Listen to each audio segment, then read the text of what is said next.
Do you like that countdown? I've never used that before. That was a lot of fun. I did not expect the music. The music was a fun bonus. I'm so happy that happened. Um, anyway, everyone's favorite real estate agent is here.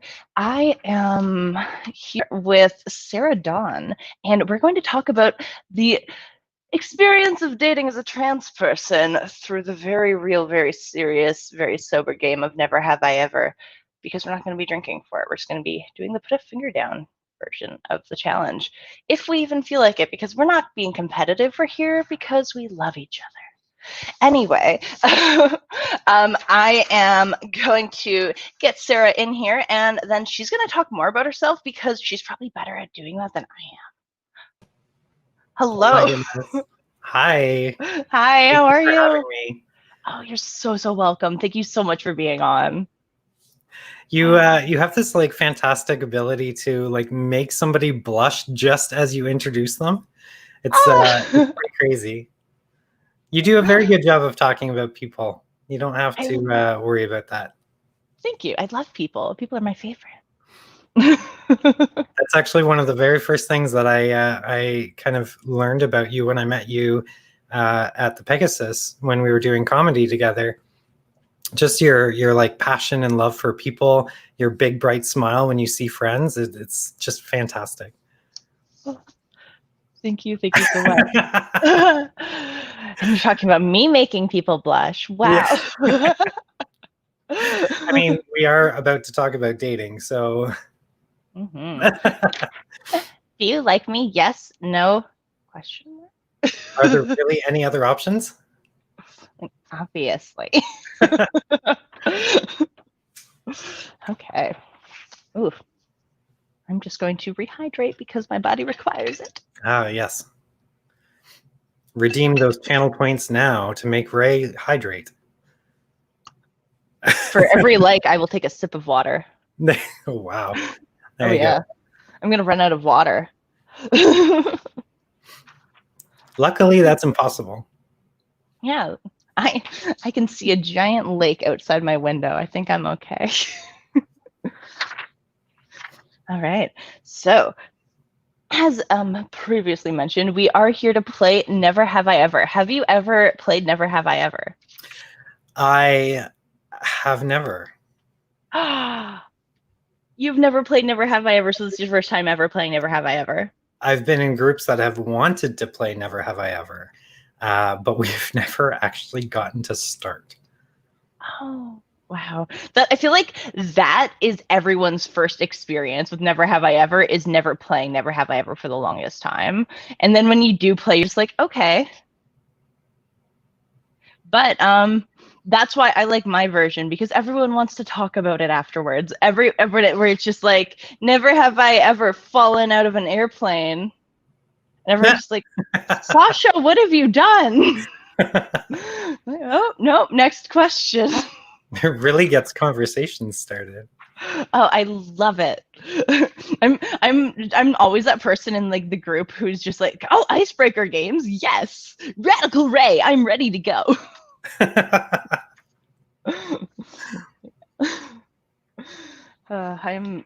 think I was like a pastor in a past life or something. I mean, you do have a Bible board game in your house on your board game shelves. Yeah, it's actually my Satanist roommates. So, you know, you can't see it; it's too dark. So I should. My frame's fine. I just want to tell this story because I am an old person. So, as everyone, I'm sure, was very heartbroken, last week we did not have a show.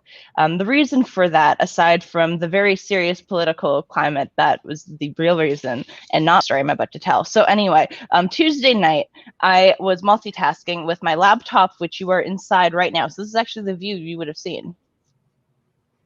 And I was holding a thing of vegan macaroni and cheese, and it was delicious. It was made from cashew sauce. It was probably the best I've ever made, because of course it was, because of what's about to happen. Our dishwasher has this thing where, like, if you don't like push it, it doesn't latch, it'll open again. And I had my headphones on because I was in a call. So I'm putting dishes away. I'm making mac and cheese. I'm on a call with my girlfriend. I'm just like, I'm a master of multitasking. I am God. And I turn around and I just fly across the fucking room as I trip over the dishwasher and hurl the like mac and cheese against the wall, and it like slides down. Like it was a cartoon fall. And I got a concussion. So I didn't go to the hospital until Thursday. Oh goodness. Because wait, or Friday. Thursday, yeah, it was Thursday night. I went to the hospital because it was just like a few days of me just being really disoriented, and I was like, I think something's wrong. And then like my when you get a concussion, it like pulls like your back shoulder blade muscles too. So yesterday, I made a whole bunch of chili. Thank God it was before I attacked myself, and so I make this, I pull out this big this big Tupperware container of chili. And as I go to put it on the counter, I pull my shoulder. And as I go, ow, my shoulder, my shirt strap pops open, and I'm just like, hello. And as I go to react to my titty, I drop the chili everywhere. Oh, goodness. And I hurt my shoulder. So I'm going to keep stretching because this just happened yesterday, and my shoulder still really hurts. It's been a week, is what I'm saying. Can tell, yeah.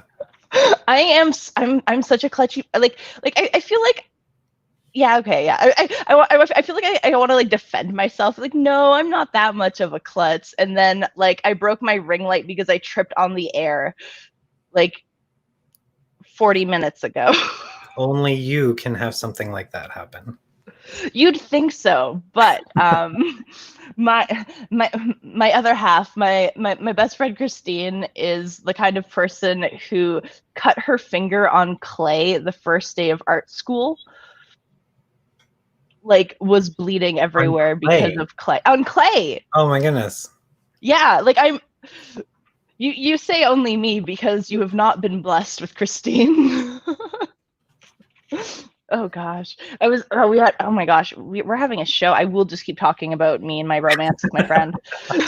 Speaking of dating, never have I ever made out with my best friend in front of, oh my God, in front of my future boyfriend while he had a crush on her. Oh wow. Yeah, no. That's a thing. I'm a good friend. Anyway. So we are here to, speaking of appropriate, important things, we're going to talk about the experience of dating as a trans person and why it's different than, why it's different than the cis people. Because for them, they don't have to think about any of the things we're going to talk about, in my assumption, of course. For this, I was originally going to like dress like a cis woman and like do a comparison thing, but then I was just like, is that disrespectful? Is that appropriation of their culture? And then, but like the real reason I didn't do it is because what is gender performance, and I didn't want to. Right. And I pulled my shoulder because I physically did not want to put a wig on. I mean, the blazer is fitting for you too, right? You're the host of the show. It's very appropriate. I like it. Thank you. I love blazers so much. I have the full rainbow, except for my green one doesn't fit me. Oh goodness. Yeah, and I don't have a purple one because purple's my favorite color, so I'm very picky with what I get that's purple. Mm-hmm. Purple is a difficult color to match with things, but mind you, we've already established that I mean, you can wear any color, and that's just your skill and your ability. So yeah, I get that with my hair, with like makeup colors, everything. I am it's because of my true chameleon. Of my color. Yeah, it's because of my tones. I'm just very fortunate. I have a warm neutral tone with bright eyes. Mm-hmm. So I'm just and dark hair, so I'm able just to get away with things. It's just like it's just literally like whatever. I'm not an autumn. When I was in school for makeup, we were doing like autumn, like we were doing like the seasonal things, and I stood up and everyone was just like, and everyone was just like very confidently said a different answer. And I was just like, oh no. I stood up like thinking like I'm an autumn. Autumn's my favorite season, and I look like an autumn. I look like the person in the picture. This is gonna be awesome. And they were just like, nope. No. Because of the red. No, I have summer eyes, an autumn skin tone, and just dark hair. But my hair is whatever. I'm gonna stop talking about how beautiful I am, and let's talk about you and how beautiful you are. That's a difficult one, and it actually, I think, ties in quite nicely to our topic of dating as a trans person. Did I do purpose? Transitions. Let's transition the conversation. Yes. Yeah. I mean, so like, as a trans person, we tend to struggle with a lot of the same things that cis people struggle with, just in kind of different ways. And appearance is a big one.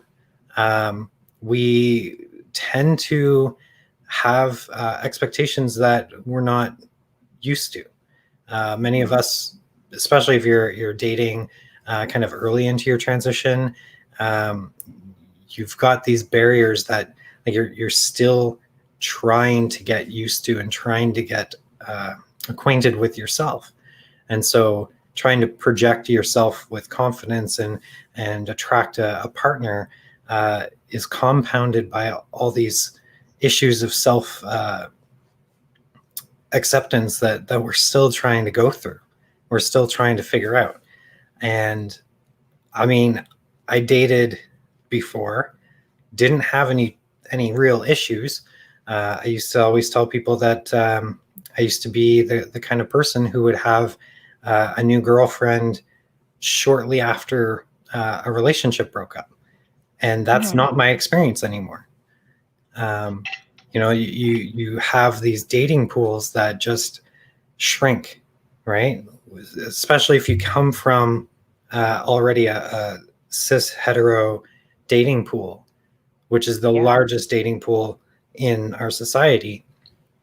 The moment that you transition, you're looking for partners who are comfortable with dating a trans person, whatever their identity might happen to be. And then if you happen to be a trans person who is also gay, then you're kind of shrinking that dating pool even smaller, right? Because now you need somebody that is comfortable with your identity, comfortable with your gender, and comfortable with dating a trans person. Yeah. Right. And we haven't even talked about surgeries, and we haven't even talked about, the state of one's body. We're simply just talking about what it's like to escape the cis hetero pool and to, dive into the trans dating pool, the queer dating pool. When I came out, I had a conversation with my friend Catherine, and I told her, I said, look, I need to do this. This is the only way I'm going to be comfortable with myself.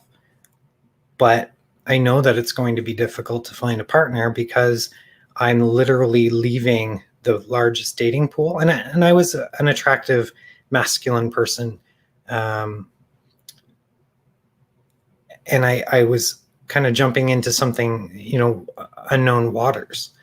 I didn't know if people were going to find me attractive, or if they were going to enjoy my personality or enjoy me as a woman. And then to later find out that my sexuality changed. And although I thought I was a lesbian my entire life, to find out that, in fact, I'm bisexual, trying to date men as a trans woman is a whole extra level that I don't know if we want to get into just yet. But there's issues that our potential partners have to deal with as well. Stigmas, and we'll toss out the word toxic masculinity. There are certain hurdles that, as a trans person dating there's the issues that we have to deal with, but then there's also the issues that our partners have to work through as well. Yeah. There's just like, I feel like I'm still learning so much, and I've been trans for 2 years. Like I mean, that's still baby trans. I know, I am baby. I'm still like I just changed my name. Like I'm not legal on anything. Actually, my doctors don't dead name me anymore. There you go. But then I went to get blood work done yesterday, and I was just like, yeah, my name is dead name. Of course it is. I would have been thinking about it. They were just like, what's your name? And I was like, this. And they were just like, we believe you. And I was like, you shouldn't. Like, actually, legitimate, story that pertains to this. I just got a phone call about an hour ago confirming an eye appointment that I have tomorrow. And for those of you who don't do eye appointments often, they're every 2 years.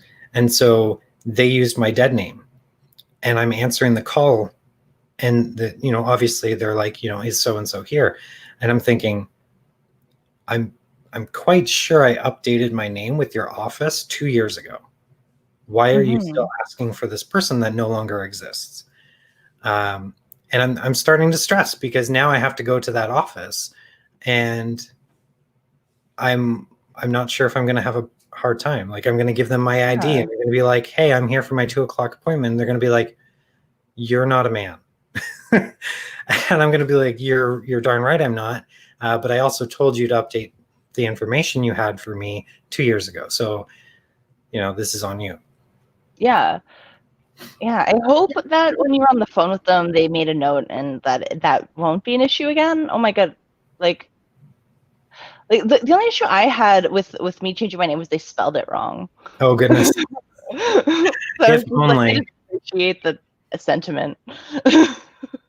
Yeah, no, it's going to be definitely an experience. Yeah. So we'll see what happens. I hope it's a good one. Thank you. You're welcome. Imagine if I was just like, oh, I hope so. That'd be just. Sometimes I just like think of an alternative reality where I'm mean. I can't even fathom that. Oh, it's just like weird brain where I just like imagine if I just said, I hope you have a bad experience. Oh, goodness. Like, it just things like that. I have a bad day. Like, just chaotic evil Ray. Thankfully does not exist. No, I'm just chaotic good. I'm so chaotic, though. Yeah. Anyway, let's begin our game. 18 minutes in, and we're starting the show, everyone. Thank you for enjoying us, and also thank you for that information. The introduction segment to Never Have I Ever. So,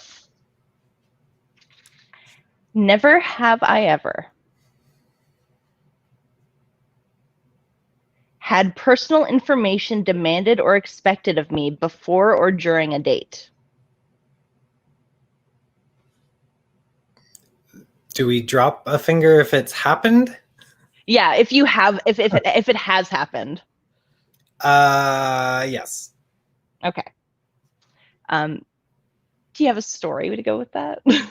I mean, every date usually tends to start with like some information required, right? Like, I think we're kind of adding an extra like log to the fire if we talk about polyamory as well, right? And so when you're potentially dating a new poly person, which I am talking to new people, one of the personal questions is like, who are your partners? Especially with COVID times, like what's your circle like? How many people do you interact with? Do you like, a lot of these are safety questions, but they tend to be personal in nature. What's your sexual health like? What genitals do you have? Yeah. Those are all those invasive questions, and some of them are appropriate, some of them are not. Yeah. Like I said, with polyamory, personally, I think it's kind of okay when somebody wants to know, like, how many partners do you have, right? Because if I was the one asking that question, I'm kind of making a decision whether I want to engage with somebody who has 7 different partners and may not have the time, to invest in building a new relationship with me, or something of that nature. Thankfully it hasn't happened, but it's kind of nice to get a sense of like how they do poly, how they date, what their lifestyle is like. So, Yeah.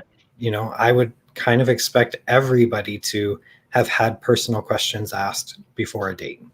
Yeah, that's why I also use the word demanded because of Demanded. that, like demanded.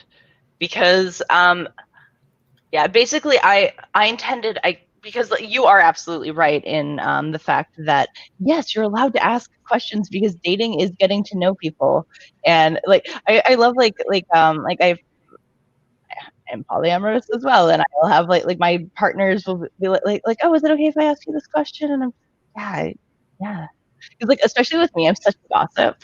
So I'm just like I wanna know what you're up to, not because, like, I wanna know what you're up to, but just because, like, I just genuinely wanna know what you're up to.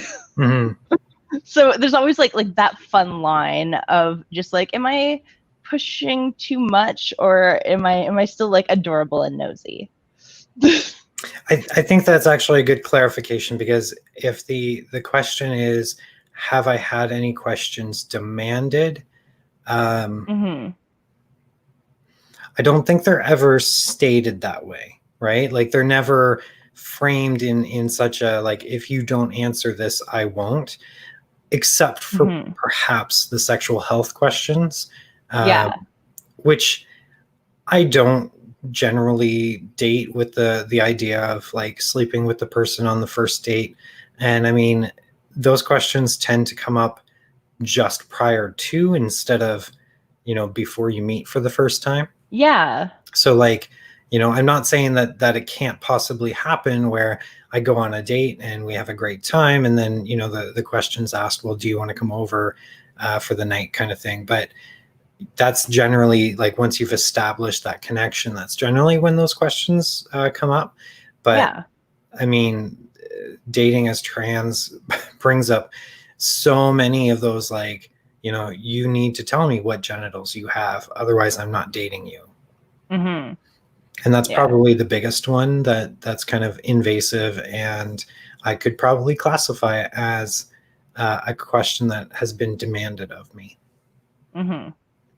Yeah, I've had it too where I had a boy over. This was like the first time or no, my second polyamorous relationship. I was living with a partner who was like away for several months, and I had a boy over, and like my partner was trans, and so like we had like trans flag, trans poster, like things is like trans women are women, and like I have trans shit in my trans room, and this was also before I was trans when I thought I was a woman. And I have this boy over, we're having a good time, and he starts to get a little fresh, and I'm just like, oh no, thank you. Just because like I just genuinely was not in the mood for sex. I still sucked his dick, but whatever, like that's just me. And then I like sent him on his way, like we had a good time, and I was just like, I hope to see that fella again, golly. And then he sends me messages being like, are you a trans? And I'm just like, so I was, why do you ask? Oh, I was just like curious because you wouldn't let me touch you. And I was just like, oh, remember when I said I wasn't in the mood and I didn't want you to touch me? That was the extent of my reasoning. There was no secret ulterior motive. I just didn't want to have. And he was just like, well, I think that it's unfair that you would have withheld the fact that you might have a penis from me. Whoa, okay. So like I was just like, what am I just hello, welcome.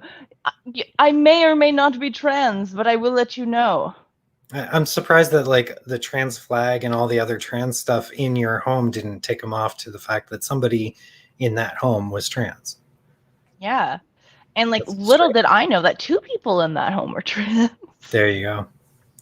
I Is that a topic you want to talk about? The whole like, do you have to disclose if you have a penis when you're a trans woman? Like, I have tons of opinions about that. Go ham, girl. The answer is no.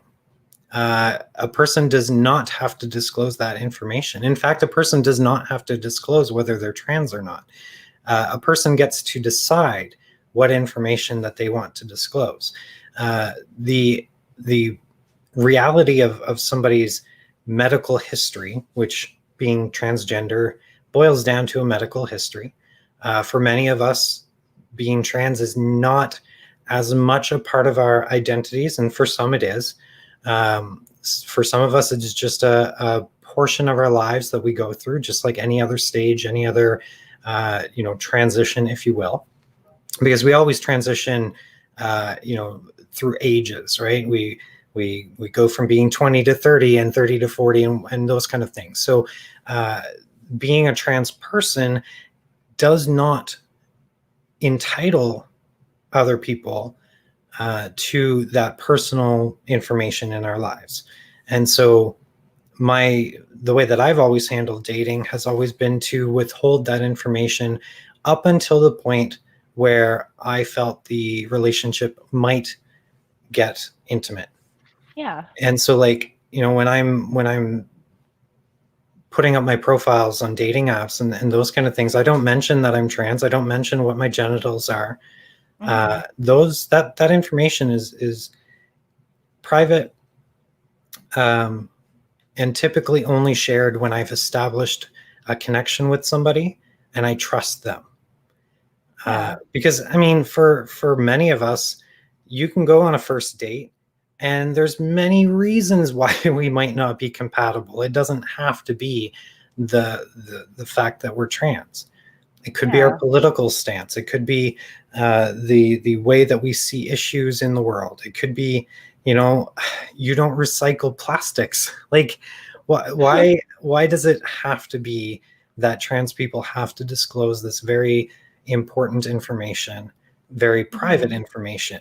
And the fact that society applies that on us, I think is more of an issue than a trans person withholding that information. There is no trickery. There is no, being deceitful or anything like that. It's just simply a need to know, and other people do not need to know. Yeah. There's nothing wrong with dating a trans person. There is nothing wrong for a cis male, straight male, to date a non-op trans woman. The existence of their partner having a penis does not make that person gay. Like, there's just so many other issues and other topics that we can branch off to just by starting with that statement that, you would be asked whether you would withhold, whether you have a penis or not. Like, that's so improper. Yeah. Yeah. So I love how much you like web out when you speak. The only, like, honestly, the closest I have to a complaint is I'm just like, oh, that's close to this question and this question and this question. Oh, well, we'll talk about it anyway.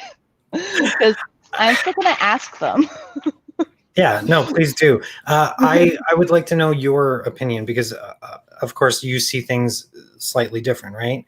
And so when you're dating someone, is your identity, is your being trans, is that something that you tell people right away?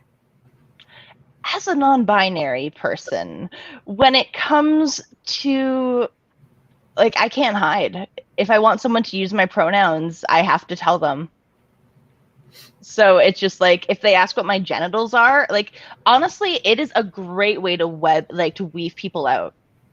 Because when I first started dating as a non-binary person, I was afraid. I would like go through like a date or two with someone and be like, oh yeah, I like to use they them pronouns, and then like ended up dating like some of these garbage men who would just like tolerate it while I was around and like refer to me as like whatever they wanted while I wasn't. And For friends watching, it's not even the bad one that you thought it was. Ha, I've dated lots of garbage men. That's a whole other topic. Yeah, I like that we lost someone. I hope it was the garbage man. That'd be funny. This is not to discriminate against actual. I was going to do something very witty there, and I lost it.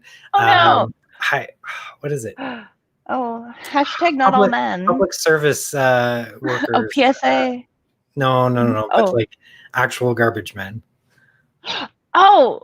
The official word for that. Oh my gosh! Yeah, I think it trash disposal, garbage disposal.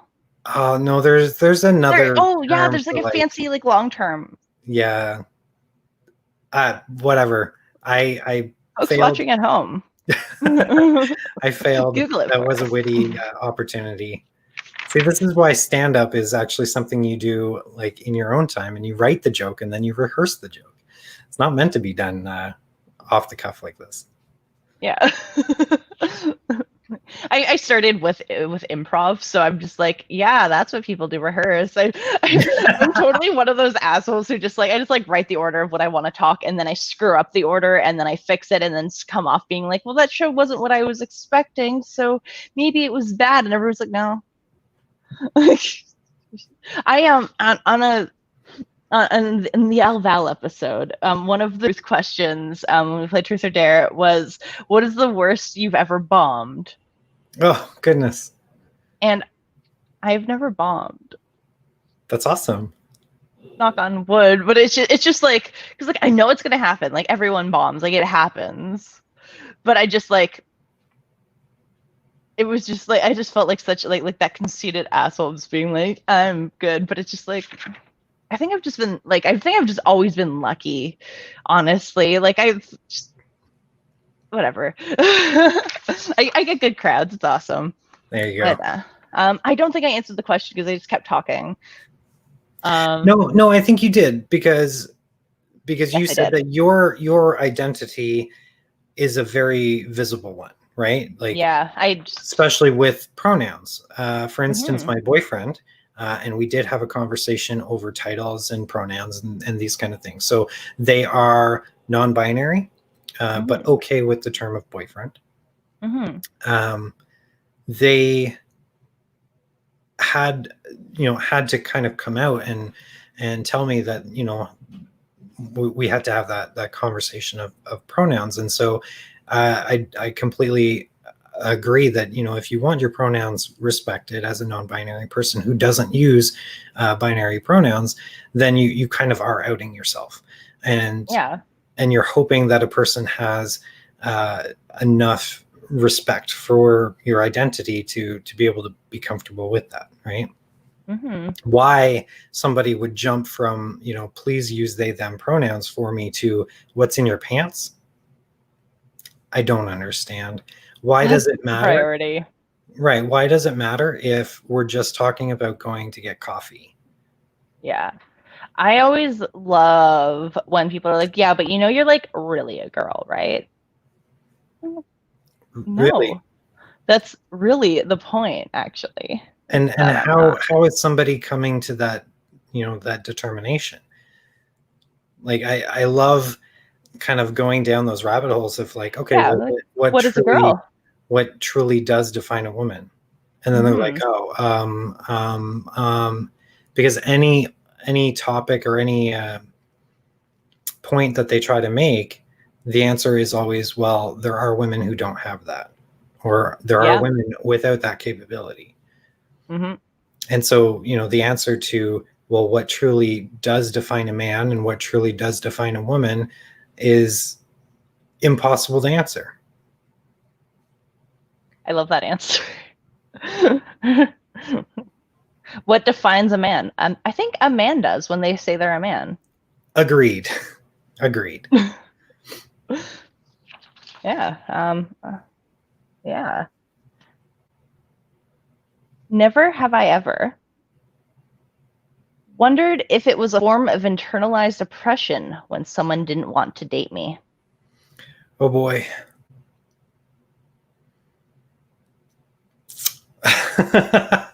Always, always.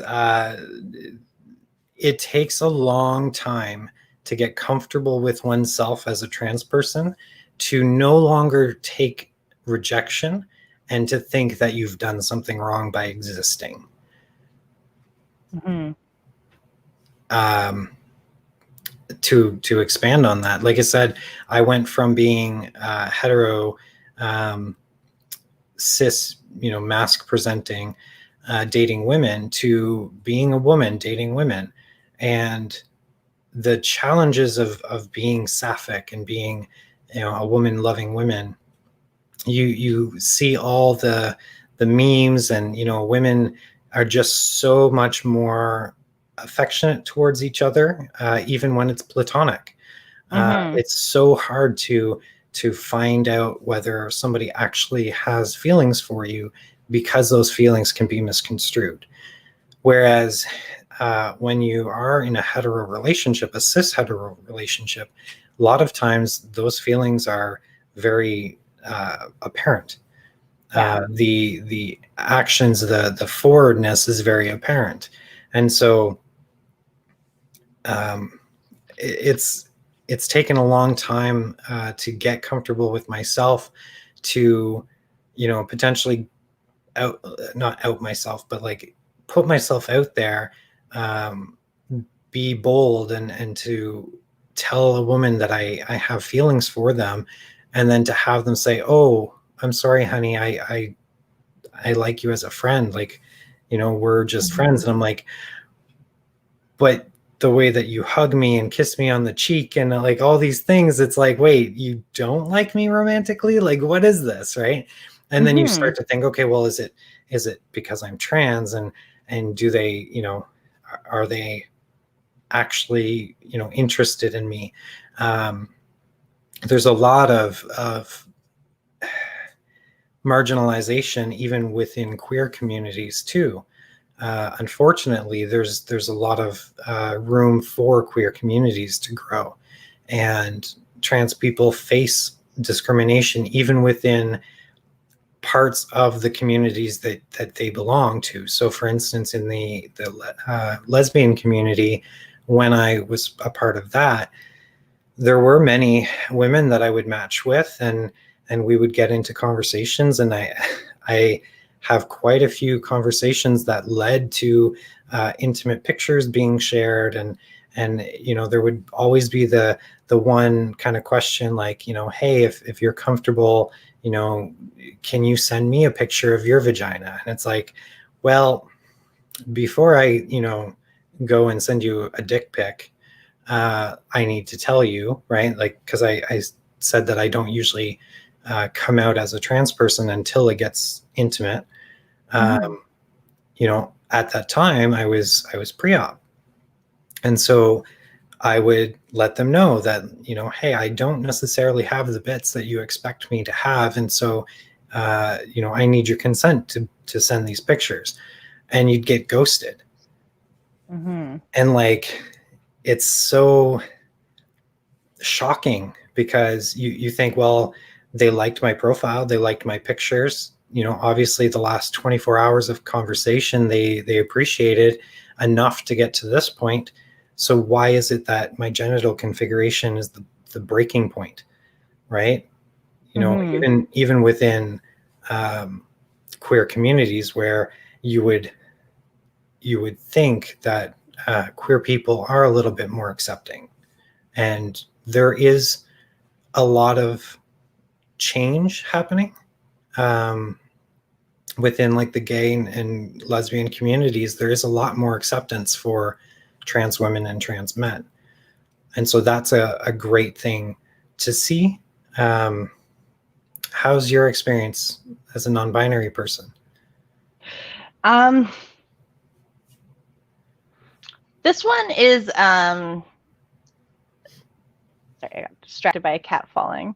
Well, he has the zooms. He just ate, so he's just like really hyper, and he's just been running back and forth. And I'm just like every now and then I like lose my train of thought because my cat does something cute, and I'm a professional. Okay. Okay, so I find that sorry, it's you're asking like do I find that when I reveal my physical attributes how people respond, or how is it different for you as a non-binary person in the I guess in the dating world? Because if I understand correctly, you also date all genders, correct? yes, I'm pansexual. My mom once when my mom found out that I was poly and pan, coined the phrase you name it, rail fuck it. Oh my God. Yeah. Gotcha. Like proud. Like they will fuck anyone. And like, but she was misgendering me while saying it with pride. And I was just like, Just so close. We were almost there. oh, she's also like oh god, at her birthday a year or so ago, she was like two of her friends were just gushing about what like a beautiful woman I've grown up to be because they hadn't seen me in a while, I and remember that she story. just like turns around and goes, "She's a they." Thanks, Mom. I was just like, I was just so happy. Like you didn't agree with them, but you didn't agree with me. Whatever, it's fine. But yeah, I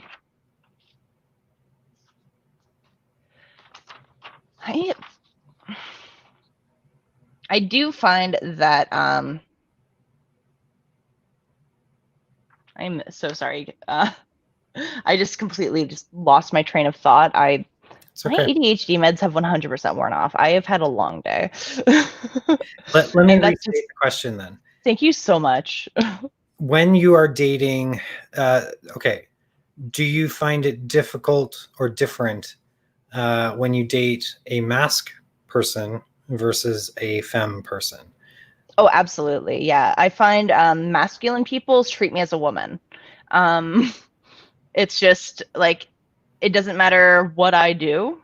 It's just like this kind of like, I am man attitude. So like I try, I I don't like to say I'm not dating cis straight men anymore, but I will say that I have had enough experiences that have made me skeptical about the idea of dating them because I am aware that they specifically are viewing me for certain attributes that may be things that I'm not comfortable with, and they don't understand that. Mm-hmm.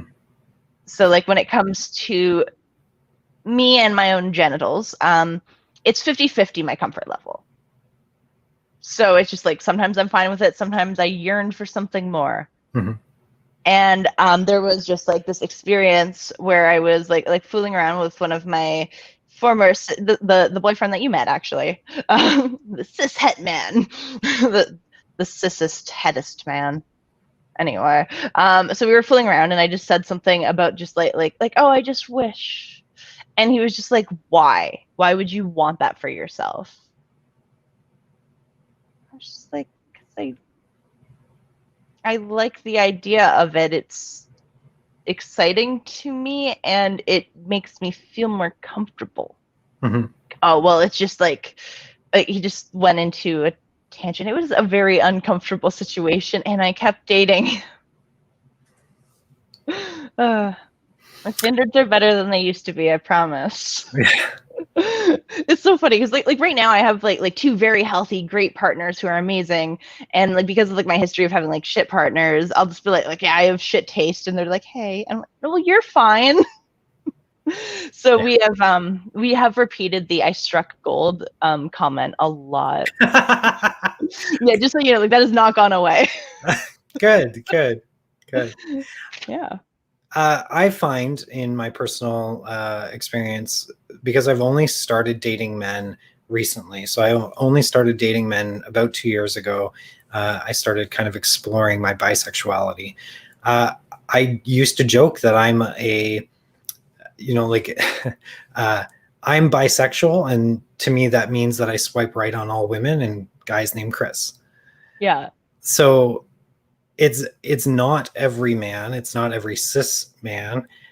Typically, Mm. I find that queer men are a little bit more educated, a little bit more accepting, don't usually have the same hangups that cis men do, and Mm.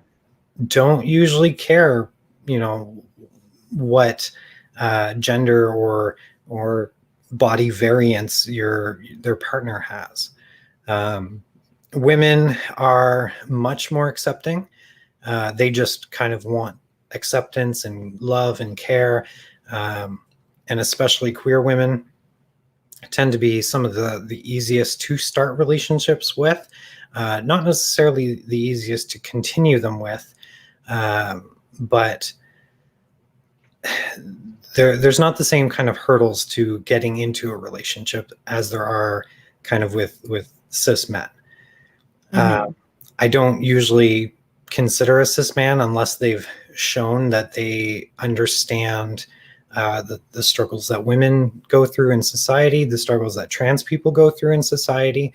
And if they can show me that they kind of do understand their place when it comes to privilege, then I will consider dating them. And there hasn't been a lot of people that I felt that comfortable with. In fact, Mm-hmm. like I said, my current boyfriend is non-binary. Um, they're fantastic, but they've also kind of gone through that exploration of privilege and of stature within society, and so they understand a little bit more about what I've gone through, and Mm-hmm. the marginalization as a trans woman that I've experienced. So Yeah. Yeah, it's like having someone who can at least reflect and have some form of connection through your experience is so like you don't have to have the exact same things as your partner, so that's impossible and silly.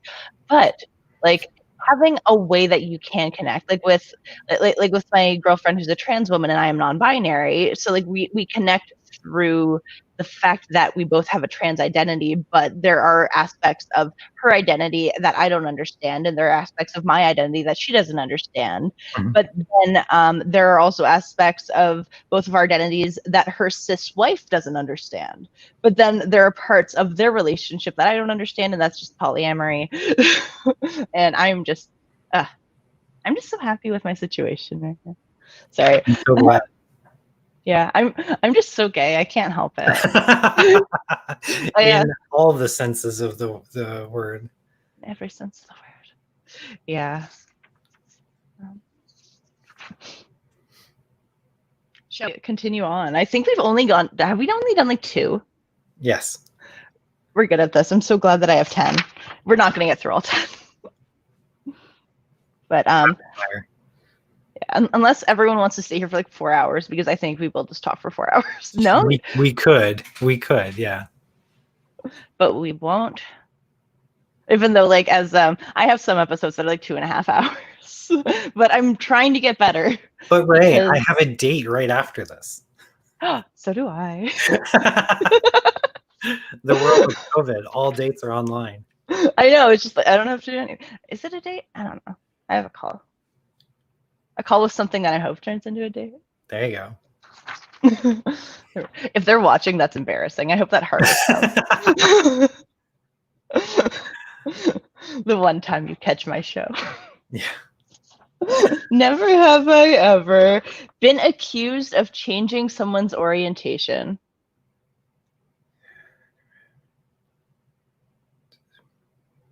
Or changed someone's orientation. Nope, can't say that that's happened.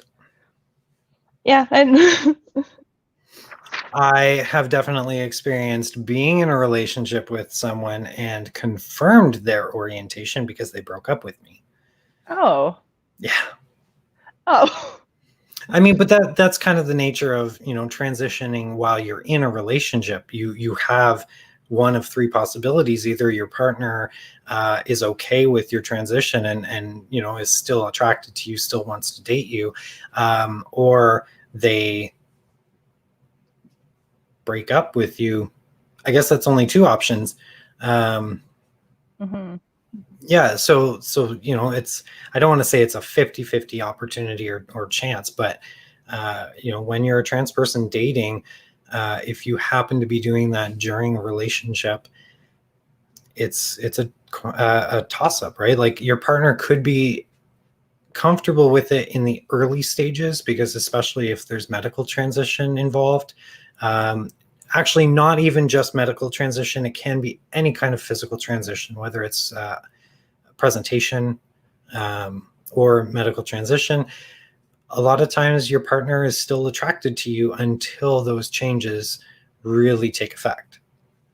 And especially with like presentation, right? Like, one of the first things that trans masc people typically do, not in all cases, but the hair goes away, right? And so if you're dating a person who was attracted to you and your long hair was one of those features that they were attracted to, as soon as that goes away and there's a more generally masked presentation, well, maybe the physical attractiveness isn't there anymore, and so they decide that that's not a relationship that they want anymore. In my situation, the more that I started looking feminine, the more my partner realized that they were not attracted to women and therefore did not want a relationship that involved being with a woman. Mm-hmm. So those are other things that typically trans people experience more so than cis people. Not in every case. I'm thinking of a few situations that revolve around illness that can be quite similar to what trans people experience. But yeah. I guess like a change of job or moving, like anything that like uplifts and changes your life, but will have a huge impact on a relationship. But specifically with one's appearance, yeah. cancer comes to mind, right? Oh yeah. Of hair. I have friends who had alopecia, lost all their hair, and a lot in our society, a lot of women's beauty is tied to their hair, and I've heard of situations where their male partners have left them because they weren't as attractive as they used to be, and that, I think that's a horrible reason to end a relationship, but it happens. And yeah, because people are worth more than their appearance. Yeah, it's the hot take of the year.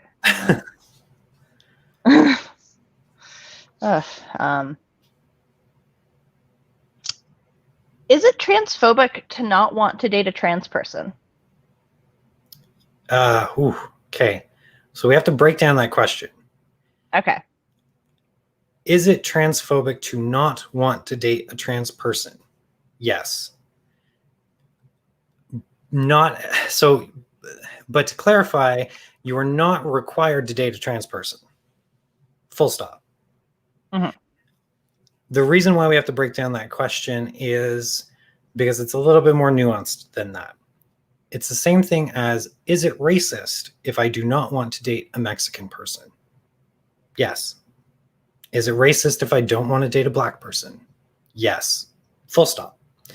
So when applying those same, we've already established that it's racist if you don't want to date a person of a specific race. Then if you don't want to date a person who is trans, it is transphobic. Full stop. Mm-hmm. The issue that most people, when they bring up this topic, is if I am dating somebody who I did not know was trans and they come out to me sometime later, typically within the first few dates, but may not always be, and then I say, well, I'm so sorry, but I don't want to date you. That's usually what we have a problem with, is that this one aspect of our lives, again, like I stated earlier, which is most of the time just a medical reality. If not wanting to date a person because of their identity or their being trans is the reason why you're not dating them, then that is transphobic. Generally, though, it's not so much the reasoning that the person will give you when they break up with you. They'll usually find some other way to say, you know, this relationship isn't going to work. I've rarely heard people say, "Oh, well, I just won't date any trans person," because that's a hard statement to make, right? Yeah. Like, or to say, "Well, I don't find trans people attractive." Well, have you met every trans person? No. Then how do you know that you don't find trans people attractive? I know so many people who are very attractive. Two of them are on this show right now, who, you know, people do find attractive and do want to date, and like you can't just make blanket statements like that. Yeah. I think when it comes to this idea, it's I'm going to say my thing and then we'll look at the comment section. I knew as soon as you started talking, and knowing that she's watching, I knew she was going to make a comment. Oh, I don't even see the comments. Oh, you don't get to see the comments? Oh, nope. Okay. So I've just gotten excited, so I'm going to do this now. Great breakdown of that question, Sarah. I appreciate you getting the nuance of it because I feel like it's often misunderstood on both sides of the debate. Rebecca Banky. I am familiar with this person. Oh, are you? Yes. It's not like, it's difficult to just, like I said, to just boil it down to one thing. Typically, this question is relevant when talking about somebody's genitals, because somebody, like, usually the question is framed, well, if I'm attracted to women but I don't want to date a woman with a penis, is that transphobic? And I have a very I don't like, my answer to that is not necessarily the correct answer to it. And I know that it usually strikes up some heated debate. I believe that is transphobic because the only women who tend to have penises are trans women. And you are essentially making a blanket statement that you will not date a pre-op trans woman. And so therefore that's transphobic. Mm-hmm. Yeah, I see. Like it's one of those things where, like, I don't want to tell anyone that you have to be attracted to someone with a penis, but it's when you verbalize it in the way of saying, I won't date trans women or I won't date a woman with a penis. It's just say you don't like sucking dick, Tom. Like, it's fine. Like, and so that even gets a little heated because a lot of people will say, oh, well, it's a genital preference and that's fine. So I want to preface this by dating is discrimination. Like, you discriminate anytime that you look for a partner, because we all look for certain things in our partners. We all make decisions based on one versus the other, and so we say, well, I'm not going to date that person because I don't find them attractive, or I don't like their personality, or whatever. Dating is just inherently discriminatory. There is a difference between something that is socially acceptable to say, oh, well, I have a genital preference, I don't date people with penises, versus something that we deem not socially acceptable by, like racism. Those are kind of things that, or rules that we've determined are acceptable. The issue that I have is, like I said, most people will say, well, I will not, like, I'm attracted to women, but I will not date a woman with a penis. Like, so basically what you're saying is that you don't date trans people. My other question is like, at what point are you finding out if this person has a penis or not? Like, have you already established that you're attracted to them? Have you gone out on a few dates? And then the moment that you want to sleep with her, and she reveals that, she's pre-op, is that the moment that you've decided that you're no longer attracted to them? And why are you no longer attracted to them? Is it just the penis, or is it the fact that they're trans? Like you, hiding behind a genital preference is a way of trying to deflect the fact that you're being discriminatory. Now, the issue with that, and it's the same as, accusing somebody of being ignorant. That's not necessarily a bad thing. We generally assume or generally assign transphobia with a negative thing, right? Like, or racism with a negative thing. Just stating that somebody is racist is not the bad part, right? Like, it's a statement and cause for reflection.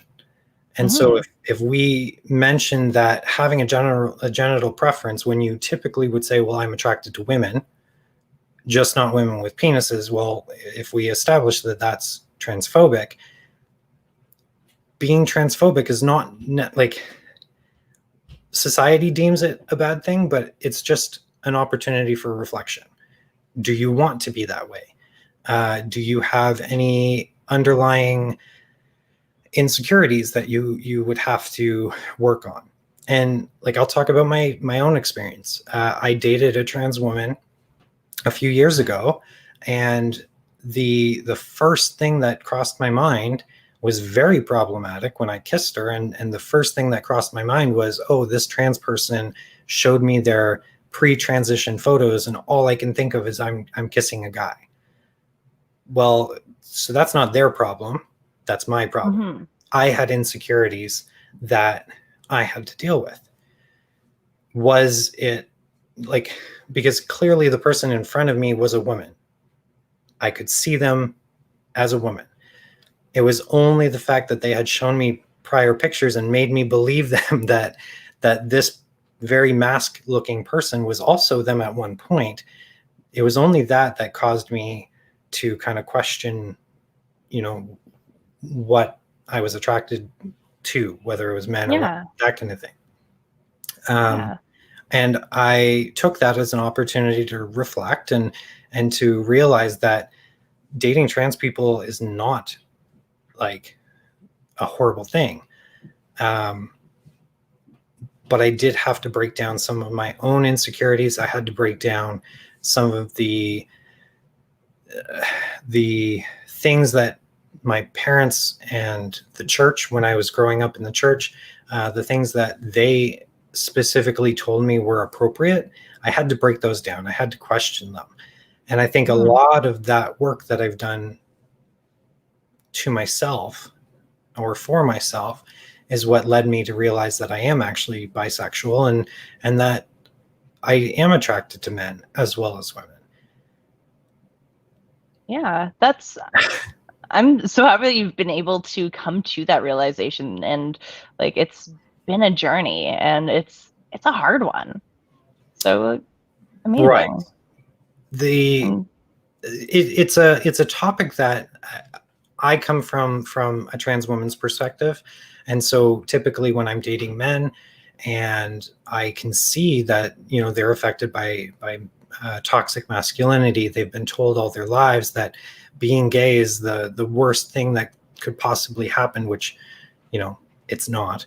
And the moment that they experience or that they know that their partner has a penis, like the first things that kind of flash through their thoughts is, oh, well, does this make me gay? And I've been told, like, this is not a good thing, and what are people going to think? And it's just, like I said, that's why it shouldn't necessarily be like something that brings up defensive responses. It should be something that brings up a desire to self-reflect and to figure out what insecurities do you have.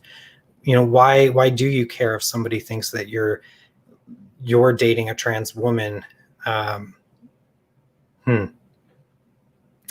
doing that thing where my mouth is faster than my brain, and so like I want to say things because I'm heated and I'm excited about this topic, but like I don't want to misconstrue the point that trans women are women, and if somebody else sees a cis hetero male dating a trans woman and thinks that that's gay, then that's more a reflection on them than a reflection on you. There's issues with that, right? Like, obviously that's not gay because you're dating a woman. What genitals that person has does not change your orientation. Mm-hmm. And so there's so much to unpack with a statement like, is not wanting to date a trans person transphobic? Yeah, it's a big question, and like I knew you wouldn't be able to like. Your answer is fantastic. I'm surprised there wasn't a PowerPoint with it. I expect it next time. Okay, I'll remember. But I think we're going to do one more question. How's that? Do you feel good about that? Yep. Okay. Going to peruse the options because I've been doing them out of order. Oh, good. Okay. Never have I ever questioned my sexuality because of dysphoria. I feel like it's very close to what we were just talking about, so I wanted to expand on it a bit.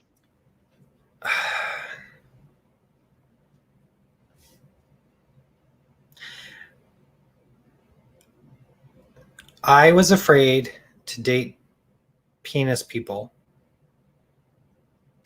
who have penises. I think humans. because of how much I hated them when I had one. Does that make sense? Yes. When you say, okay, yeah. I was going to say, like, when you say them, do you mean men or the actual wiener? And then I realized you meant the wiener. And yes. Yes. Because that relates to even pre-op trans women, right? Like, when I was dating pre-op trans women, I was still kind of dealing with some issues. Mm-hmm. And I've come to a point where those don't bother me anymore, those issues. And now I'm more than capable of dating men and other folks, so non-binary and trans women, pre-op trans women. So penis havers, whatever you want to call them, it's fine now because I've already gotten over my issues with it. Yeah. So yes, dysphoria can cause even us to kind of question our own sexuality. And for a long time, I don't know if it's necessarily just dysphoria, because I too had to deal with toxic masculinity. I was raised in it. And so even when I came out, I had a conversation with my father and I said, well, I'm kind of exploring my sexuality. I'm exploring my identity. And he says, well, are you transitioning so that you can have relationships with men?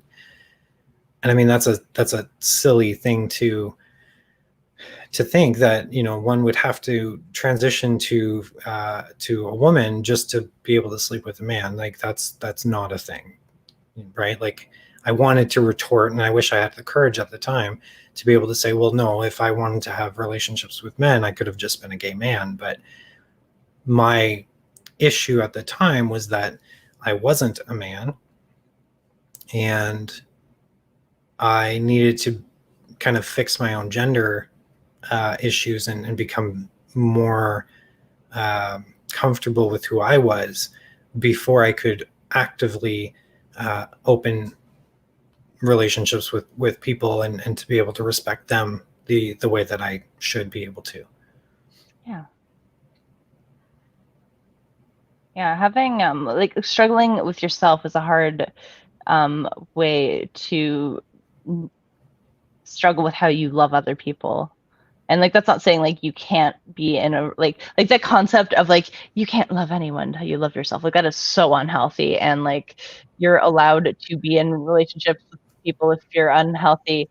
It's if you are being unhealthy in the relationship that you should. Anyway, that is not the point. There's aspects of it that are appropriate, and there's aspects of it that are inappropriate. I don't think that one person could ever get to a point where they love themselves completely and then are capable of loving other people, I think that you should always be kind of redefining or refining your love for yourself, right? Like you should always be kind of searching for that.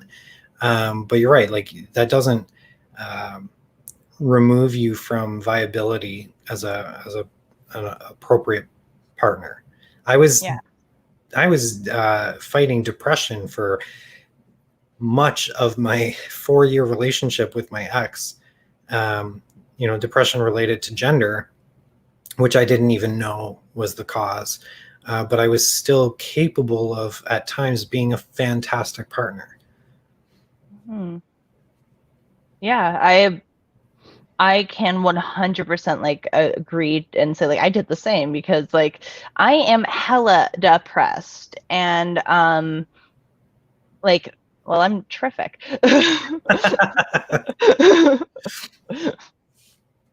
Both as a partner and just in general.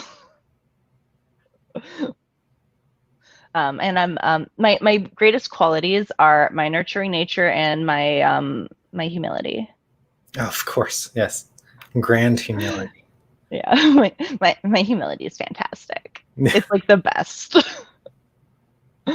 So, I have one closing question for you. Are you ready? Yes. Okay. I would do a drum roll, but I'm afraid I'll knock something over because I've been so clumsy. Oh, thank you. Now, Sarah Dawn, what should someone inexperienced dating a trans person know?